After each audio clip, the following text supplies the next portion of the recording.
Good morning class 12th। हम लोग सारणिक chapter पढ़ रहे थे। इसमें हमने 3x3 ऑर्डर की मैट्रिक्स का सारणिक याद करना सीखा था।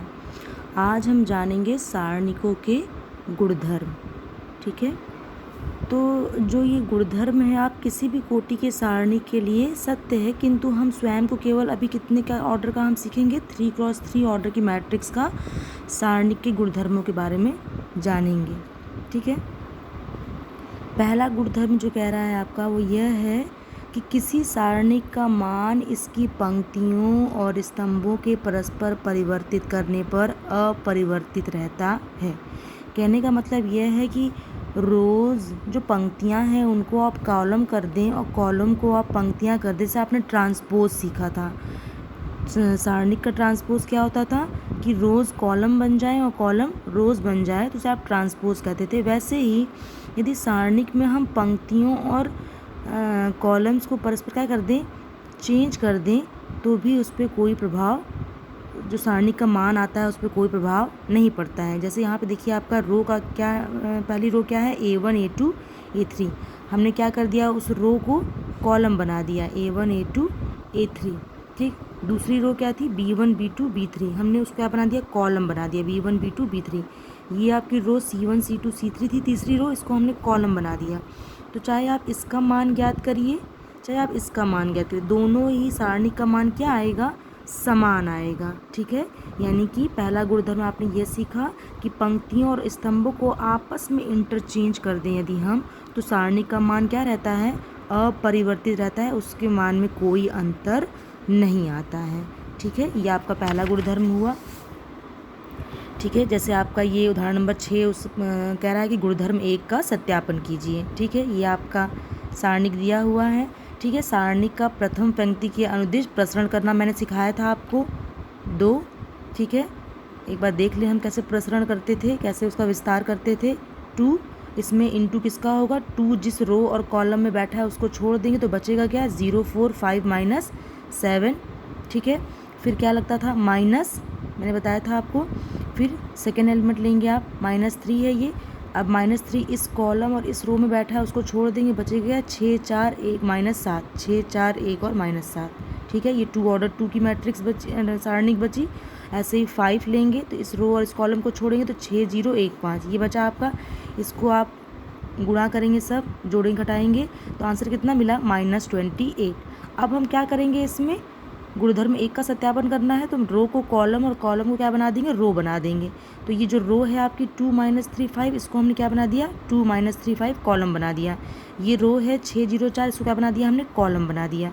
ये रो है 1 5 -7, इसको क्या बना दिया हमने, कॉलम बना दिया। अब इसका आप प्रथम पंक्ति के अनुदिश विस्तार करेंगे तो क्या आया, -28। यानी कि आपने क्या देखा कि दोनों ही मान क्या आ रहे हैं, समान आ रहे हैं, यानी कि पहले गुणधर्म का सत्यापन हो गया। ठीक है, पहला गुणधर्म आपका सही कहता है कि परस्पर आपस में चेंज कर दें हम रो और कॉलम को तो सारणी के मान में कोई परिवर्तन नहीं आता। ठीक, अब हम चलेंगे प्रॉपर्टीज़ नंबर 2। दूसरा गुणधर्म क्या कहता है सारणिक का, यदि एक सारणिक की कोई 2 पंक्तियों को परस्पर परिवर्तित कर दिया जाए तब सारणिक का चिन्ह क्या हो जाता है, परिवर्तित हो जाता है। केवल 2 रोज़ या 2 कॉलम्स को आप इंटरचेंज कर दीजिए, मतलब आपको रो को कॉलम नहीं बनाना इस टाइम पे। जैसे आपकी प्रथम रो है, द्वितीय रो है, द्वितीय रो को प्रथम रो बना दीजिए और प्रथम रो को द्वितीय रो, या ऐसे ही पहले कॉलम को दूसरा कॉलम बना दीजिए और दूसरे कॉलम को पहला कॉलम बना दीजिए, तो सारणिक का मान तो सेम आएगा। मान लीजिए 20 आ रहा है तो दोनों का मान 20 ही आएगा, बस क्या हो जाएगा, चिन्हों में अंतर हो जाएगा। अगर पहले का मान 20 है तो दूसरे का मान कितना आएगा, -20 आएगा। ठीक है, ये आपका दूसरा गुणधर्म कहता है। कहने का मतलब क्या है, एग्जाम्पल से हम समझेंगे क्या कह रहा है। ये आपका सारणिक है। ठीक है, गुणधर्म 2 का सत्यापन कीजिए। पहले हम क्या करेंगे, इसका मान ज्ञात करेंगे, इस सारणिक का विस्तार करेंगे। आप इसने सीधे आंसर लिखा है तो उदाहरण नंबर 6 का ही क्वेश्चन है, तो -28 आया। अब हमने क्या किया, R2 और R3 को, जो दूसरी और तीसरी रो है, इसको आपस में क्या कर दिया, बदल दिया। यानी कि दूसरी रो को तीसरी रो बना दिया और तीसरी रो 1 5 -7 को दूसरी रो बना दिया। ठीक है, अब इसका पहली पंक्ति के सापेक्ष क्या करेंगे, विस्तार करेंगे, इसको खोलेंगे। विस्तार करना मैंने आपको सिखाया है। क्या उत्तर आया, 28। ठीक है, तो आपने क्या देखा मान सेम है, बस किसका अंतर हो गया है, चिन्हों का अंतर हो गया है। ठीक है, तो ये दूसरा गुणधर्म भी सत्यापन हो गया। इसी पे आप फिर से एक बार चेक कर सकते हैं, पहले कॉलम को दूसरा कॉलम बना दीजिए और दूसरे कॉलम को पहला कॉलम बनाकर भी चेक करिए, क्वेश्चन लगाइए, देखिए कि आंसर यही आता है कि नहीं। उसका मान कितना आ जाएगा, यदि पहले का मान -28 है तो जब कॉलम को आपस में इंटरचेंज कर देंगे तो उसका मान कितना आ जाएगा, +28। ठीक है, ये आपका हो गया दूसरा गुणधर्म। अब तीसरा गुणधर्म क्या कहता है, यदि एक सारणिक की कोई दो पंक्तियां समान हैं तो सारणिक का मान क्या आता है, 0 आता है। ठीक है, कोई भी दो पंक्तियां आपस में समान हो जाएंगी तो सारणिक का मान क्या हो जाएगा, समान हो जाएगा। ये क्या है आपका, सारणिक का मान 0 हो जाएगा। ये क्या कहता है आपका तीसरा गुणधर्म। यदि हम सारणिक डेल्टा की समान पंक्तियों या स्तंभों को परस्पर परिवर्तित कर देते हैं तो डेल्टा का मान क्या रहता है, परिवर्तित नहीं होता है। तो गुणधर्म 2 के अनुसार डेल्टा का चिन्ह क्या हो गया है, बदल गया है। तो डेल्टा = 0। डेल्टा आप जाने थे मैं किसको बोल रही हूँ, इस सारणिक को इससे भी प्रदर्शित करते थे, = 0। ठीक है, जैसे आपका उदाहरण नंबर 8 है, क्या है, 3 2 3 2 2 3 3 2 3। अब देखिए थर्ड रो और पहली रो, जो पहली पंक्ति और तीसरी पंक्ति क्या है, आपस में समान है। ठीक है, तो पहली पंक्ति के अनुदिश हमने प्रसरण किया तो मान कितना आया, 0 आया।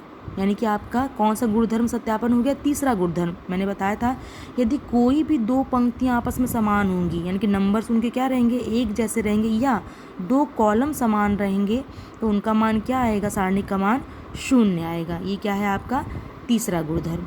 ठीक है, अब चलते हैं हम चौथे गुणधर्म में। चौथा गुणधर्म कहता है यदि एक सारणी के किसी एक पंक्ति के प्रत्येक अवयव को एक अचर से हम गुणा कर दें तो उसका मान भी k से गुणित हो जाता है। ठीक है, जैसे मान लीजिए एक सारणी ली हमने, ठीक है, तो उसके किसी एक पंक्ति में हमने किसका गुणा कर दिया, 2 का गुणा कर दिया।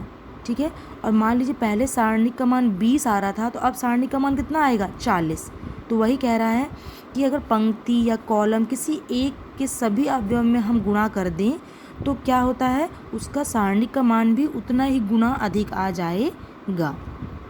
ठीक है, जैसे आपका एक एग्जाम्पल नंबर 9 से हम समझेंगे इस गुणधर्म को।